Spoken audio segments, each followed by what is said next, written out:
નમસ્તે મિત્રો, રોની રેસીપી વ્લોગમાં સ્વાગત છે તમારું। તો આજે આપણે બનાવીશું ચણા અને મેથીનું અથાણું। તો મેં ચણા અને મેથીનું અથાણું બનાવવા માટે બે સરખા ભાગમાં ચણા અને મેથી બંને લઈ લીધું છે। જે વાડકીથી ચણા લો એ જ વાડકીથી મેથી લેવાની છે। અને હવે મેં એને પલાળી લીધું છે। પણ મેથી મેં કેરીના પાણીમાં પલાળી છે। જે કેરીનું ખાટું પાણી નીકળી છે, ગોળ કેરીનું અથાણું બનાવીએ પછી, તો મેં એમાં પલાળી લીધી છે।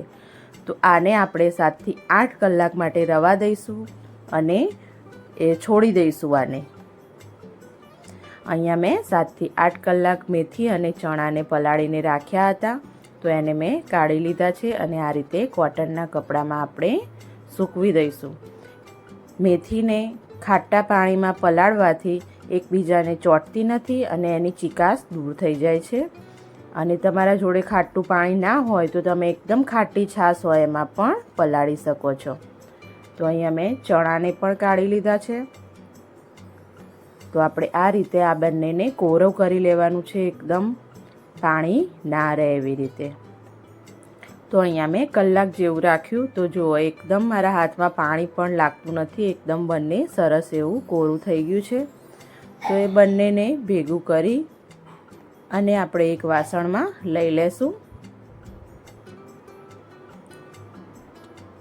જો એકદમ પાણી એકદમ નથી ચોંટતું, બિલકુલ કોરું થઈ ગયું છે। બસ આ રીતનું રાખવાનું છે કે જેથી કરીને આપણું અથાણું થોડો લોંગ ટાઈમ સુધી સારું રહે।